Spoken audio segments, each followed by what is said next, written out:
orang-orang beriman itu pasti tahu waktu sholat. Inna salata kanat, sungguh salat itu kanat alal mu'minina, bagi orang beriman kitaban mauquta, sudah jelas waktunya. Ini kalau kita terjemahkan dengan bahasa yang mudah dipahami, kata Allah, orang beriman itu pasti tahu waktu salat. Jadi kalau Anda mengaku beriman tapi tidak paham waktu salat, berarti ini menunjukkan tingkatan yang lemah dalam imannya. Maka dibagilah oleh para ulama itu dengan panggilan azan. Bagaimana cara membaginya? Dibagi kepada 3 level. Ada yang standar keimanan. Standar itu saat dipanggil dia baru datang. Jadi dipanggil misal subuh sekarang 4.38 misal. Terus adzan, Allahu Akbar, Allahu Akbar, adzan. Begitu adzan dia datang, itu menunjukkan imannya standar. Nah ini. Ayo. Oke. Allahu Akbar, Allahu Akbar, cepat, siap-siap, sudah adzan. Standar. Oke? Baik. Ada orang yang sebelum dipanggil adzan dia sudah siap-siap. Coba bayangkan, dipanggil 4.38, dia 4 sudah bangun. Sekarang sudah siap-siap. Ini menunjukkan level imannya kuat dia. Bayangkan, belum dipanggil datang. Sama Anda kan kerja di kantor, jam masuknya jam 8, jam masuk jam 8, datang jam 8, standar kan? Ya kan? Objektif kan? Baik, fair. Dipanggil jam 8, jam kerja jam 8, datang jam 7. Wow. Ya, kuat kan? Hebat kan? Etosnya kuat ya.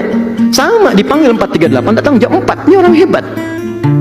Tapi kalau persoalannya dipanggil 4.38, datang jam 8.34. Dia baru bangun dan gak ingat sholat. Ya, dia cuma tahu skornya 3-1 misalnya kan. Begitu bangun 3-1, Muhammad Salah ngegolin kan. Nah, tapi maaf, untuk urusan sholat dia tidak paham. Ini menunjukkan imannya lemah. Nah, ini tiga-tiganya itu dirangkum oleh Al-Quran di Quran surah kedua ayat 152, paling kanan sebelah bawah di musuh. Kata Allah, fadhkuruni adzkurukum.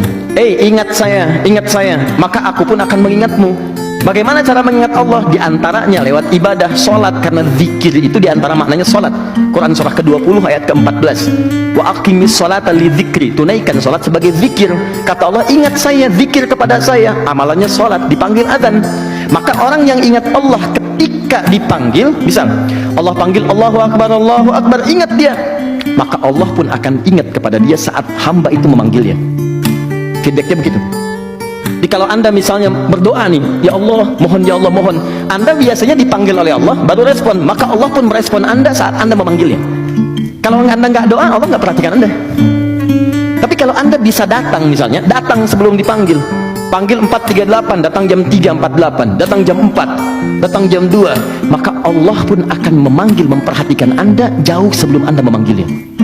Ada orang-orang yang hidupnya seakan tidak punya masalah, padahal bukan tak punya masalah. Sebelum dihadapi, diringankan masalahnya oleh Allah sebelum dia memanggilnya.